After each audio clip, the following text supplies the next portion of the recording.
یہ آرام کرنے میں بھی ذرا معتدل رہے. بہت زیادہ آرام کرنے لگ گئی ہے نئی نسل. آپ ضرورت سے زیادہ بھی سو لیں تو تھکاوٹ بڑھ جاتی ہے. اگر انسان اتنا ہی آرام کرے نا جتنا اس کی طبیعت کے لیے ضروری ہے تو اس میں طبیعت فریش رہے گی. لیکن اگر آپ کہیں، وہ ایک دوست ہیں ہمارے، تو ان کو جب تک کوئی اٹھائے نہ تو اٹھتے نہیں. تو گھر والوں نے ایک دن ارادہ کیا کہ آج صبح نہیں اٹھانا، دیکھتے ہیں کتنے بجے اٹھتا ہے. ماشاءاللہ شادی شدہ ہیں، بچے ہیں. تو کہنے لگے جی پھر اللہ کے فضل سے میں 2 بجے خود ہی اٹھ گیا تھا. نہیں، رات ایک شخص سویا ہے اور اگلے دن 2 بجے سویا. تو اب انہوں نے تو یہ بات محبت میں کی. حضرت عمر فاروق ملک کے شام میں حضرت ابو عبیدہ بن جراح سے ملنے کے لیے گئے تو کہنے لگے اتنی دور سے آیا ہوں، شپا سالار اور روٹی تو کھلا. تو انہوں نے اپنے بیگ سے رات کا خشک ٹکڑا کھانے کا نکالا اور پانی کا پیالہ دے کے کہنے لگے عمر یہ لو کھا لو. تو حضرت فاروق اعظم کہنے لگے یہی وہ مزیدار روٹی تھی جس کے لیے میں تیرے پاس آیا تھا. دین اسلام کی جتنی بھی تعلیمات ہیں فطرت انسانی کے عین مطابق. اللہ تعالیٰ نے جس طرح کا انسان کو بنایا ہے اور جن چیزوں کی اسے ضرورت ہے انہی چیزوں کی تعلیمات کا نام دین اسلام ہے. جب ہم دین سے ہٹ کر کوئی کام کرتے ہیں تو اس کا معنی یہ ہوتا ہے کہ ہماری جو ذاتی اپنی فطرت ہے، جو ہمارے جبلی تقاضے ہیں، فطری تقاضے ہیں، ہم ان تقاضوں کی مخالفت کرتے ہیں. دین بالکل انسان کی فطرت کے مطابق اسے احکامات دیتا ہے. ہماری دینی تعلیمات کا جو بنیادی نقطہ ہے کتاب و سنت میں وہ یہ ہے کہ ہم امت وسط ہیں، ہم درمیانی امت ہیں. افراط و تفریط سے پاک، شدت سے، غلو سے، تنگ نظری سے، ان چیزوں سے پاک، درمیانی اور معتدل امت وسط. افراط و تفریط سے پاک ہونا یہ اس امت کی خوبصورتی ہے. نہ اس طرف زیادہ جھکا جائے نہ اس طرف زیادہ جھکا جائے، بلکہ دین کا حسن یہ ہے کہ انسان معتدل زندگی گزارے. قرآن مجید میں اللہ کریم نے فرمایا وَلَا تَعْتَدُوا، حد سے نہ بڑھو. ان اللہ لا يحب المعتدین، اللہ حد سے بڑھنے والوں کو پسند نہیں کرتا، محبوب نہیں رکھتا. اللہ تبارک و تعالی ان لوگوں کو پسند نہیں فرماتا جو اعتدال کا رستہ چھوڑ جاتے ہیں. بعض لوگوں کی یہ طبیعت ہوتی ہے کہ وہ اپنی مزاج کے لحاظ سے ہی کبھی اس پرڑے میں جھک جاتے ہیں، کبھی اس پرڑے میں جھک جاتے ہیں. کسی سے دوستی ہوئی تو پھر اس قدر زیادہ ہوئی کہ غلو کا شکار ہو گئے. جان بھی حاضر، مال بھی حاضر، سارا کچھ ہی تو ہے. گھر کی باتیں بھی بتا لی، باہر کی بھی بتا لی، کاروبار کی بھی بتا لی، سب اسی کے نام کر دیا. لیکن جب اس شخص کے ساتھ اختلاف ہوا تو پھر دوست تو دور کی بات، اسے انسان ماننے سے بھی معاذ اللہ انکاری ہو گئے. تو یہ شدت ہے، یہ تناؤ ہے مزاج کا. اس سے انسان کا اخلاقی حسن ضائع ہوتا ہے. اس سے جو انسان کی انسانی خوبصورتی ہے وہ چلی جاتی ہے. وہ کسی نے کہا تھا کہ تعلقات جب حد سے گزر جائیں تو غم ملتے ہیں. اس لیے ہم ہر شخص سے کم ملتے ہیں. ہم کوشش کرتے ہیں کہ معتدل رہیں، زیادہ آگے بڑھنا ہی نہ پڑے. نبی پاک صلی اللہ تعالیٰ علیہ وآلہ وسلم نے ہمیں معتدل دین دیا ہے، اعتدال والا، درمیانہ. اور فرمایا بہترین رستہ درمیانہ رستہ ہے. اور نبی پاک علیہ الصلوۃ والسلام نے فرمایا جو درمیانی چال چلتا ہے وہ کبھی تنگ نہیں ہوتا، جو اعتدال کا رستہ اختیار کرتا ہے تکلیف میں نہیں آتا. معتدل چلنے والے لوگ جو ہوتے ہیں ان کا بیلنس ہمیشہ ٹھیک رہتا ہے، ان بیلنس نہیں ہوتے.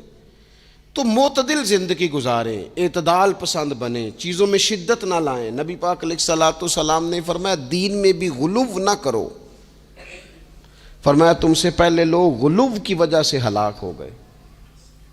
کچھ لوگ غلو کرتے ہیں، چھوڑ دیا جی میں نے سارا کچھ، میرا کوئی تعلق نہیں جی، میں نے نہیں بیاہ کرانا، میرا شادی سے کیا لینا دینا، میں نے گھر چھوڑ دیا جی، اب میں نے تسبیحاں ڈال لی ہیں گلے میں جی، میں اب بس مسجد میں ہی ہوں جی، میں فلانی جگہ۔ دین تو اس کو پسند ہی نہیں کرتا، یہ تو حقوق سے بھاگنے والی بات ہے، شریعت تو اس کو سپورٹ ہی نہیں کرتی۔ اور میں نا جناب چھوڑ دیا جی، میں کچھ نہیں کھاتا جی، بس میں تو روزہ رکھتا ہوں ہر روز، ساری رات اللہ اللہ کرتا ہوں، اس کو پسند نہیں کرتا دین اسلام۔ آپ کو معتدل رہنے کا کہا گیا ہے۔ وہ جو رہبانیت اختیار کر لی تھی یہودیوں نے، عیسائیوں نے، غاروں میں چلے گئے، نکل گئے جنگلوں میں، تو حضور نے فرمایا میرے دین میں کوئی رہبانیت نہیں ہے۔ دین تو کہتا ہے کہ آپ روٹین کے کام کریں، روٹین کے، اور روٹین کے کام ہی صحیح کر کے کریں، اسی میں آپ کو اللہ کی رضا نصیب ہو جائے گی۔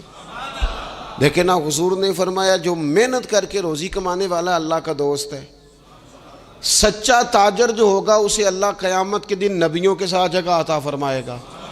تو نبی پاک علیہ الصلوۃ والسلام نے تو سپورٹ کر دی، فرمایا جو تو کام کر رہا ہے یہی کرتے کرتے تجھے اللہ کا قرب نصیب ہو جائے، اسی کو صحیح کر کے کر۔ یہ جو غلو ہے، یہ جو شدت پسندی ہے، اسے منع کیا۔ نبی پاک علیہ الصلوۃ والسلام کے گھر میں 3 صحابہ کرام علیہم رضوان تشریف لے گئے۔ انہوں نے جا کے نبی پاک علیہ الصلوۃ والسلام کی عبادت کا حال پوچھا۔ چند صحابہ گئے تو ازواج مطہرات نے ارشاد فرمایا کہ محبوب گھر تشریف لاتے ہیں، کچھ وقت آرام کرتے ہیں، کچھ وقت ہمیں دیتے ہیں، کچھ وقت عبادت میں گزارتے ہیں۔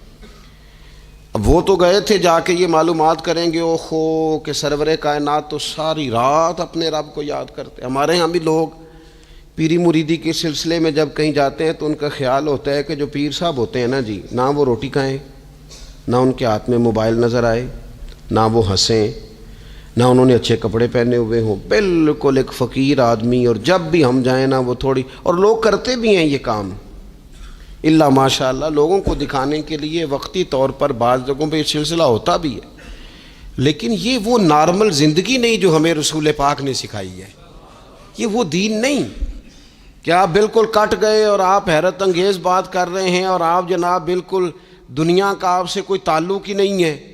یہ تو رہبانیت ہے اور اسلام اس کو قبول نہیں کرتا۔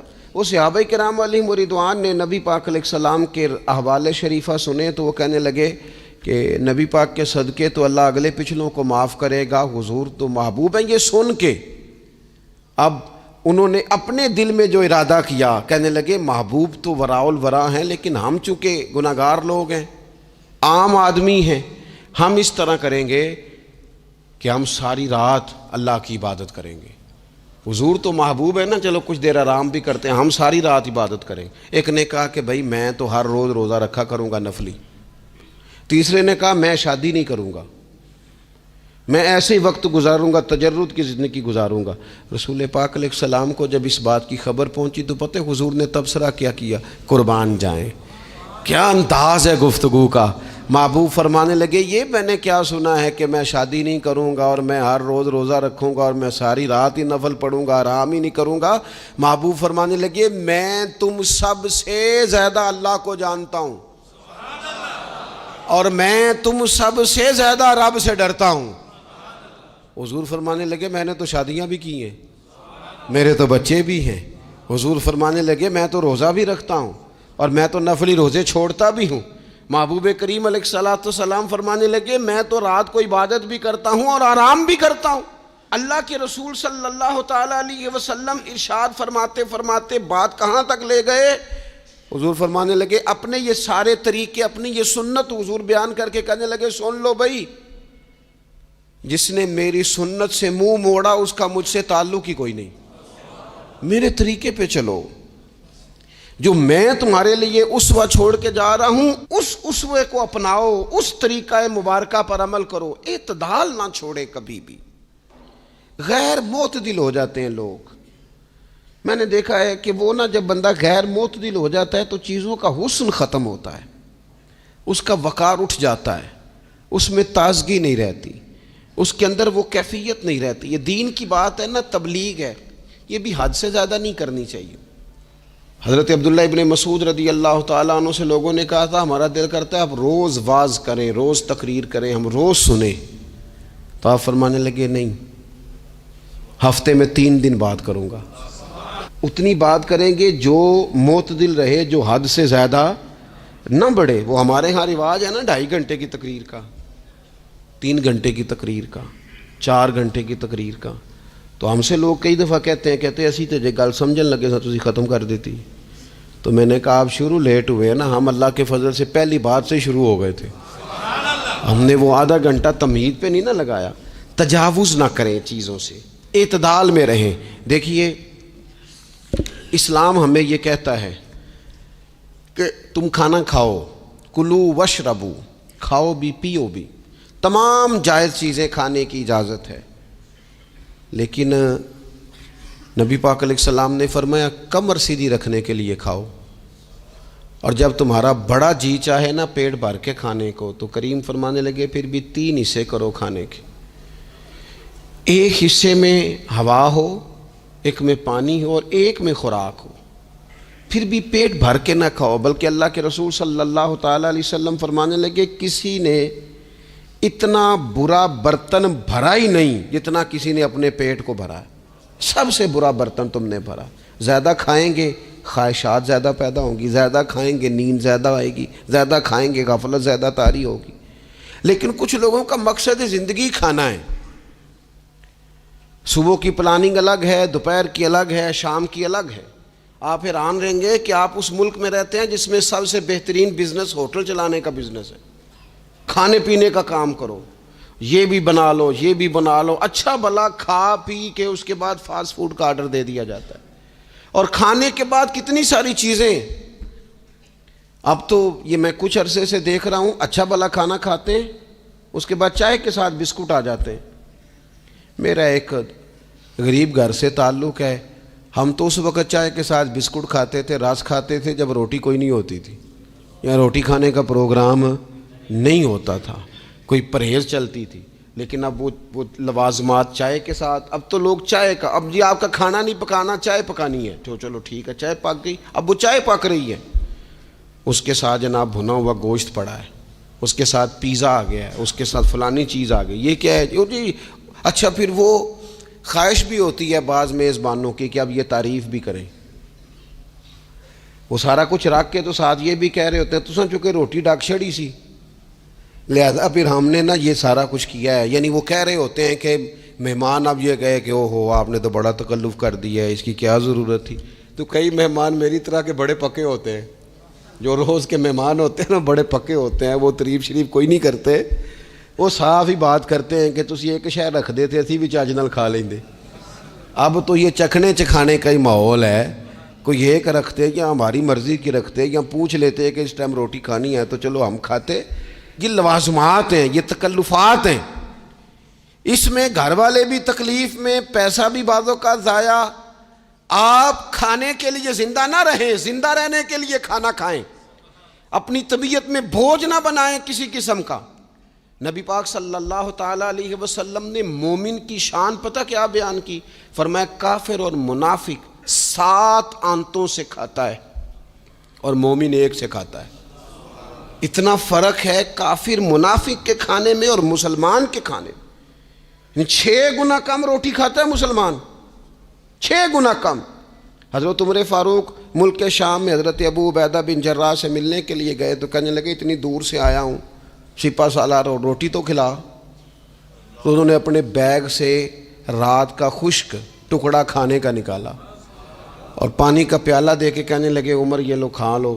تو حضرت فاروق اعظم کہنے لگے یہی وہ مزیدار روٹی تھی جس کے لیے میں تیرے پاس آیا تھا، یہی وہ کھانا تھا، میں تلاش کر رہا تھا کہ یہ تمہیں ملے گا۔ کدھر گئے وہ لوگ جو رات کے کھانے میں فریج بھی نہیں ہوتی تھی، رات کے کھانے میں تھوڑا پانی ڈال دیا اماں نے، اس کو 3-4 دفعہ ابال لیا، رات کی روٹیوں میں تھوڑا سا پانی اور تھوڑا سا گھی، پورا گھی نہیں، تھوڑا سا پانی اور تھوڑا سا گھی، اور ساتھ دادی نانی یہ بھی کہہ رہی ہے کہ یہ پانی سے ذرا نرم ہو جائے گی روٹی، اور پھر وہ کھانا کھایا جا رہا ہے۔ اس کے اندر نہ تو ڈاکٹر آپ کو یہ کہہ رہا ہے کہ یہ نقصان کا باعث ہے، نہ معدے پہ بوجھ بن رہا ہے، نہ اس کے لیے پھر بھائیوں کو جا کے پردیس کاٹنا پڑ رہا ہے، نہ باپ کو کئی قسم کی نوکریاں کرنی پڑ رہی ہیں۔ اعتدال میں گھر کے اندر ہی سارا کچھ مینج ہے، یہ وہ حسن ہے جو اسلام کہتا ہے تم غیر معتدل ہو گئے، تم حد سے بڑھ گئے، تم نے زندگی ساری کھانے پینے پہ لگا دی۔ اور بھائی من چاہی نعمتیں تو جنت میں ملیں گی، ہم نے تو مزے مزے کے کھانے وہاں جا کے کھانے، وہاں ملے گا پھل اور وہاں ملے گی نعمتیں جو بار بار ملیں گی، چہرے ایک جیسے ہوں گے پر ذائقہ بڑا منفرد سے منفرد نظر آئے گا۔ تو وہ جو پردہ غیب میں چیزیں تھیں وہ ساری چیزیں لوگ کہتے ہیں ہاں جی ہم ساری غیر معتدل نہ بنے، تھوڑی سادگی لائیں، تھوڑا درمیانہ راہ، اسلام اس کو پسند کرتا ہے۔ نبی پاک علیہ السلام کی بارگاہ میں ایک مہمان آیا، ابھی وہ مسلمان نہیں تھا، تو محبوب نے فرمایا ایک بکری کا دودھ دھو کے اسے پلا دو۔ ایک بکری کا دودھ دھویا گیا، پلایا گیا، پھر دوسری کا دودھ دھویا گیا، پلایا گیا، پھر تیسری کا، وہ 7 بکریوں کا دودھ پی گیا۔ صبح اللہ نے توفیق دی اور وہ کلمہ پڑھ گیا۔ اب نبی پاک علیہ السلام نے فرمایا اسے بکری کا دودھ دھو کے پلاؤ۔ ایک بکری کا دودھ پیا، دوسری کا پی نہ سکا، رات 7 کا پی گیا تھا۔ تو میرے کریم فرمانے لگے یہ مومن اور کافر کا فرق ہے۔ جب تک یہ حالت کفر میں تھا 7 بکریوں کا دودھ پی گیا، اب یہ مومن ہوا ہے تو اللہ تبارک و تعالیٰ نے ایک دودھ کے ساتھ ہی اسے سیر فرما دیا ہے۔ اس کی تشنگی اور بھوک اللہ نے مٹا دی کھانے پینے کے لیے، اور اس کا ذہن بھی نہ بنائیں۔ میں جانتا ہوں جن گھروں میں بچے اس مزاج کے ہو جاتے ہیں، اس طبیعت کے ہو جاتے ہیں کہ آج یہ کھانا ہے، کل وہ کھانا ہے، پرسوں وہ کھانا ہے، وہ پھر کھانے پینے میں سارا وقت گزرتا ہے۔ پھر وہاں دیکھا ہے کہ اماں بیچاری باورچی خانے میں ہی رہتی ہے، پھر وہاں صرف ایک ہی سلسلہ ہے کہ کھاؤ کتنا کو کھا سکتے ہو۔ تو معتدل رہیں۔ تیسری بات یہ کہ رزق کمانے کے مسئلے میں بھی معتدل رہیں۔ کاروبار کریں، محنت کریں، منصوبہ بندی کریں، کوشش کریں، لیکن پیسے کمانے کے مسئلے میں ڈپریشن کا شکار نہ ہو۔ یعنی اس کو نہ جینے مرنے کا مسئلہ نہ بنائیں کہ اگر 1 مہینہ کاروبار صحیح چمکا ہے تو صحت بھی ٹھیک رہی ہے، اور اگلے مہینے اگر تھوڑے حالات خراب ہوئے ہیں تو بلڈ پریشر بھی کافی اوپر نیچے ہو گیا ہے۔ اس کو نفسیاتی مسئلہ نہ بنائیں۔ پہلے بھی کئی دفعہ کہہ چکا ہوں، پھر کہتا ہوں، 2 4 5 دوستوں سے پیار ہے تو 2 4 دفعہ انہی دنوں میں نا، سال کے بعد آ کے مجھے کچھ دن آتے ہیں نا کاروبار پہ، انہی دنوں میں آ کے انہوں نے مجھ سے کہا، دور سے آئے، کہا جناب ہم کاروباری بندے، حالات ٹھیک نہیں، کوئی دعا بتائیں۔ تو میں نے کہا جن دنوں ٹھیک ہوتے ہیں ان دنوں کیوں نہیں آتے؟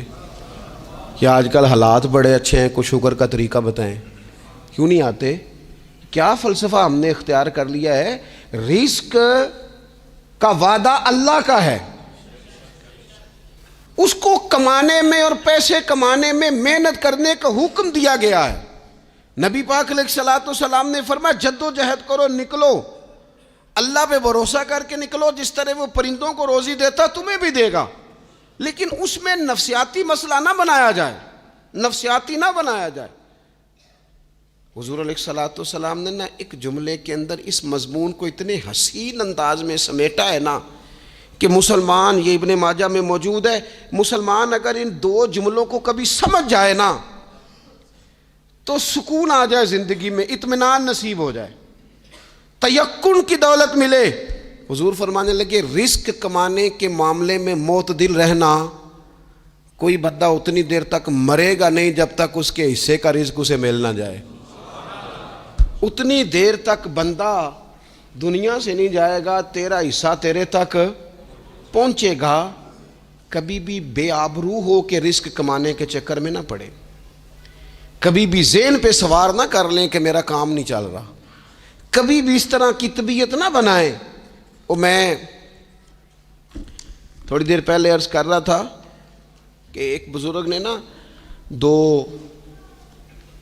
کنجوس لوگوں کو پہلے بلایا، کنجوس آدمی تھے اللہ ماشاء اللہ، تو ان کے سامنے کھانا رکھا، کھانا بڑا بہترین اعلیٰ کوالٹی کا، لیکن ان سے کہا کہ جناب ہم نے نا ایک سبق لینا ہے آپ سے، تو کھانا تو آپ کو ملے گا اور آپ کی مرضی کا پکایا ہے، پر کھانے کا طریقہ ہمارا ہے۔ انہوں نے کیا کیا، یہاں سے رکھ کے نا ان کے ہاتھ باندھ دیے۔ وہ پرانے زمانے میں جو جراح ہوتے تھے بازو ٹوٹ جاتا تھا تو باندھتے تھے نا لکڑیاں رکھ کے، تو لکڑیاں رکھ کے نا ہاتھ باندھ دیے تاکہ یہ جوڑ موڑ نہ سکے۔ تو یہاں سے ہاتھ باندھ دیے کہ روٹی کھاؤ، کنجوس بندے تھے۔ اب انہوں نے لقمہ اٹھایا، ہاتھ بندھا ہوا، اور یہاں سے لے جا کے جب منہ میں پھینکا، وہ کپڑے بھی سارے الجھ گئے، حال بھی خراب ہو گیا، پر کھایا انہوں نے مزہ لے کے پورا۔ وہ بڑی بری حالت ہو گئی، وہ کنجوس تھے دونوں کو دسترخوان پہ روٹی کھائی جا رہی۔ اب ان دونوں کو سمجھانے کے لیے کہا کہ اب ہم تمہیں دو اور لوگوں سے بھی ملواتے ہیں۔ اب دو وہ بندے بلائے جو دل کے سخی تھے، جو رزق کے معاملے میں اس کا زیادہ حریص نہیں تھے، ان کی بھوک جو تھی وہ کہیں دور تک دکھائی نہیں دے رہی تھی۔ انہوں نے کہا جناب ادھر آئیں آپ دونوں بھی۔ ان کے بھی ہاتھ باندھ دیے گئے، کہا آپ نے روٹی کھانی ہے، آپ نفیس لوگ ہیں، ناراض نہ ہوئیے گا، سخی بندے ہیں، پر کھانا آپ نے کھانا ہے، پر ہماری مجبوری ہے، ہم نے آپ کے ہاتھ باندھ کے روٹی دینی ہے آپ کو۔ وہ دو بندے بھی آمنے سامنے بٹھا دیے گئے، کھانا چن دیا گیا، ہاتھ یہاں سے باندھ دیے گئے، لیکن وہ سخی تھے۔ انہوں نے کہا جناب کوئی مسئلہ نہیں، اللہ تعالیٰ توفیق دے گا۔ انہوں نے کیا کیا، وہ لقمہ لگاتے اور ایک دوسرے کے منہ میں ڈالنا شروع کر دیتے۔ کھانا بھی کھا لیا، کپڑے بھی بچ گئے، نفاست بھی قائم رہ گئی، اور کسی قسم کی کوئی پریشانی آئی۔ کام خاصا مشکل ہے کسی کے منہ میں لقمہ دینا، یہ کام بڑا مشکل ہے، یعنی کھانا آ جائے، پک جائے، پاس پہنچ جائے، اور پھر اسے توڑ کے بنا کے اتنی محنت کر کے دے کسی کے منہ میں دینا۔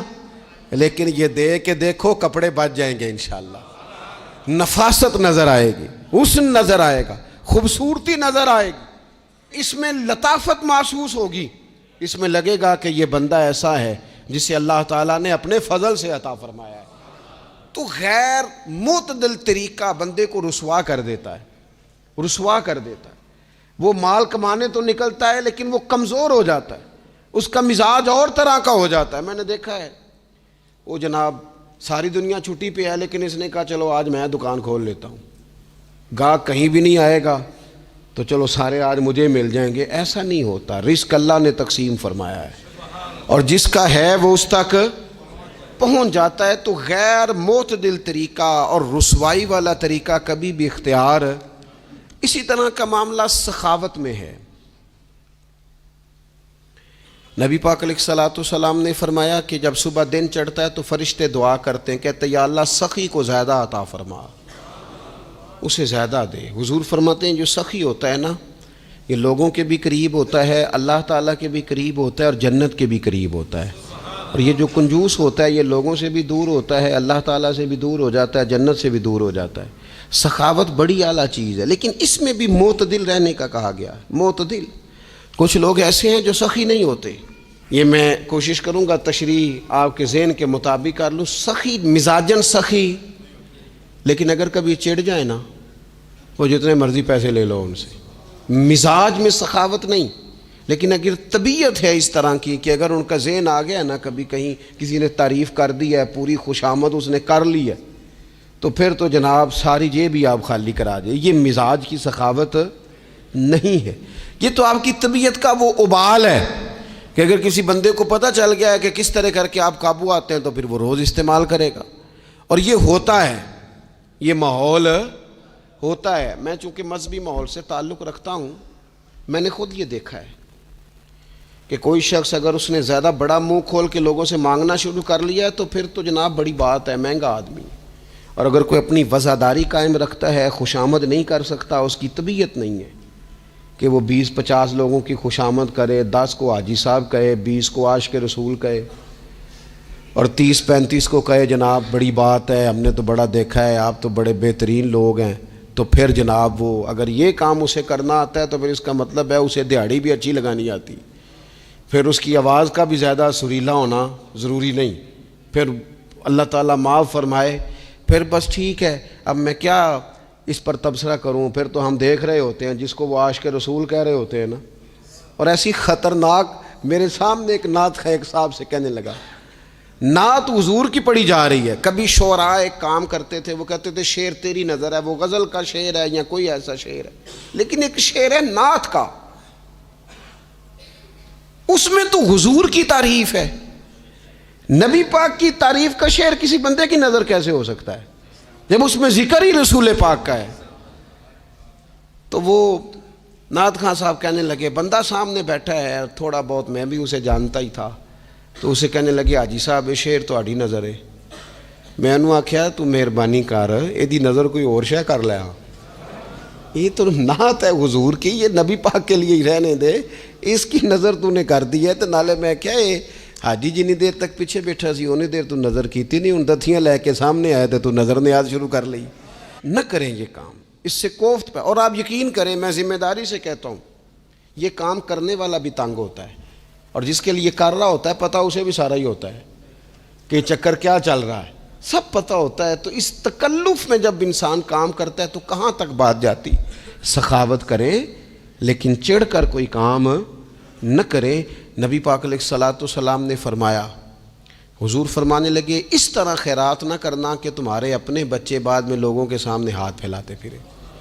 حضرت سعد بن ابی وقاص رضی اللہ تعالیٰ عنہ نے عرض کیا تھا یا رسول اللہ صلی اللہ تعالیٰ علیہ وسلم میں سارا مال اللہ کی راہ میں خیرات کرنا چاہتا ہوں، میری ایک ہی بیٹی ہے، میں چاہتا ہوں سارا اللہ کے راستے میں دے دوں۔ تو حضور فرمانے لگے نہیں بھائی تو چوتھا حصہ دے، 3 حصے اپنی بچی کے لیے، بیویوں کے لیے، باقیوں کے لیے رکھ لے، لیکن تو یہ کام نہ کر۔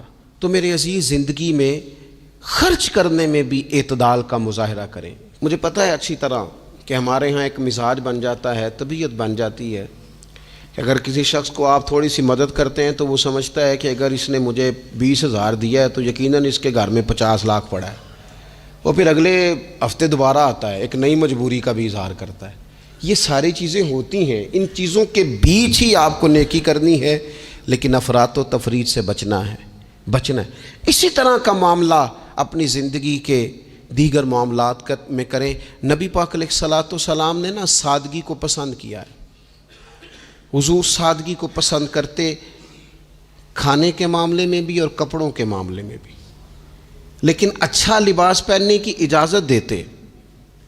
حضور علیہ الصلوۃ والسلام نے ایک موقع پر ارشاد فرمایا کہ اگر کسی بندے کے پاس گنجائش ہے تو اسے اجازت ہے کہ 2 جوڑے کپڑوں کے کام کاج کے لیے رکھ لے، 2 جوڑے جمعے کے لیے رکھ لے۔ اور نبی پاک صلی اللہ تعالیٰ علیہ وسلم نے ایک شخص کو دیکھا جو مالدار تھا لیکن اس کے کپڑے پھٹے پرانے تھے، لباس پرا گندا تھا، بال بکھرے ہوئے تھے۔ تو اللہ کے محبوب علیہ السلام نے فرمایا تیرے اوپر اللہ کا فضل ہے، اور رب جب فضل کرے تو پھر اللہ فضل دیکھنا پسند بھی فرماتا ہے۔ فرمایا تو اچھا لباس پہن، حرج کوئی نہیں، لیکن اپنا رسول پاک علیہ السلام کا طریقہ مبارکہ یہی تھا کہ سیدہ عائشہ صدیقہ فرماتی ہیں کہ یہ وہ لنگی مبارک ہے اور یہ وہ پیوند والا کرتا مبارک ہے، اسی میں محبوب نے اپنی جان اپنے رب کریم کی بارگاہ میں پیش کر دی۔ اور فرماتی ہیں کتنے کتنے دن گزرے کہ رسول پاک علیہ الصلوۃ والسلام نے کھانا تناول نہیں فرمایا، کتنے کتنے دن گزرے۔ میں اس ساری بات کو اگر سمیٹوں نا تو میں یہ نوجوان اگر میری بات پر غور کریں تو اسلام کہتا ہے حضور خود کنگھی بھی فرماتے تھے، تیل بھی لگاتے تھے، امامہ بھی باندھتے تھے، سرما بھی پہنتے تھے، سادہ لباس پہنتے تھے لیکن صاف ستھرا۔ اسلام آرائش کی اجازت دیتا ہے، زینت کی اجازت دیتا ہے۔ آپ کنگھا کریں، تیل لگائیں، خوشبو لگائیں، سرما لگائیں، صاف لباس پہنے، کپڑے دھلے ہوئے پہنے۔ حضور نے حکماً کہا، تاکیداً کہا کہ جمعے والے دن نہا کے مسجد میں آیا کرو۔ اسلام آرائش کی اجازت دیتا ہے، بس نمائش سے منع کرتا ہے۔ دکھاوا نہ کرو، نمائش نہ کرو۔ یہ نہ کہو کہ میں نے اتنے لاکھ کا پہننا ہے، ذرا لگ پتہ جائے لوگوں کو۔ یہ نہ مزاج بناؤ کہ اوہو یہ تو میں نے جناب پچھلے ہفتے بھی پہنا تھا، یہ تو میں نے منگنی والے دن بھی پہنا تھا، نکاح والے۔ یہ نمائش ہے، نمائش سے اسلام منع کرتا ہے۔ اللہ کے پیارے رسول صلی اللہ تعالیٰ علیہ وسلم نے فرمایا جس نے دنیا میں شہرت کا لباس پہنا، اس طرح کا لباس پہننا چاہا، اس طرح کے کپڑے زیب تن کرنا چاہے جس سے محسوس ہو کہ میں ایک بڑا آدمی ہوں، میں مالدار آدمی، جس نے دنیا کے اندر شہرت کا لباس پہنا، اللہ قیامت کے دن اسے ذلت کا لباس پہنائے گا۔ یہ معتدل کیوں نہیں رہا؟ اس نے کیوں حد سے تجاوز کیا؟ اس کو اس طرح نہیں کرنا چاہیے تھا۔ رسول رحمت صلی اللہ تعالیٰ علیہ وآلہ وسلم نے ہمیں جس چیز کی اجازت دی ہے وہ کام ہم کر سکتے ہیں، اور جس سے نبی پاک علیہ الصلوۃ والسلام نے ہمیں روکا ہے اس کام سے ہم نے بچنا ہے۔ ایک اور بات بھی خاص اور بالخصوص نوجوانوں سے کرنی ہے، وہ خاص جس طرح کھانے پینے میں معتدل رہیں، کمائی کرنے میں معتدل رہیں، خرچ کرنے میں اعتدال کا مظاہرہ کریں، لباس میں اعتدال کا مظاہرہ کریں، اسی طرح نا یہ آرام کرنے میں بھی ذرا معتدل رہیں۔ بہت زیادہ آرام کرنے لگ گئی ہے نئی نسل۔ آپ ضرورت سے زیادہ بھی سو لیں تو تھکاوٹ بڑھ جاتی ہے۔ اگر انسان اتنا ہی آرام کرے نا جتنا اس کی طبیعت کے لیے ضروری ہے تو اس میں طبیعت فریش رہے گی۔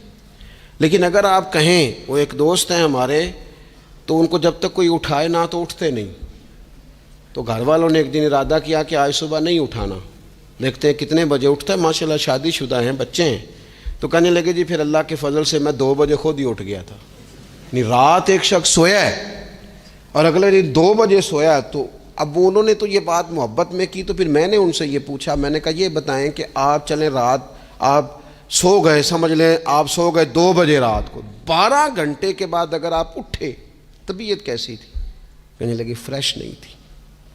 میں نے کہا فریش تبھی ہوتی ہے اگر آپ فجر میں اٹھ کے وضو کر کے نماز پڑھتے ہیں۔ فریش یہ تبھی ہوتی ہے اگر آپ سحری آپ اپنی روٹین کے مطابق اٹھتے اور اپنی ڈیوٹی پہ جاتے، واپس آتے اور تھک کے سوتے۔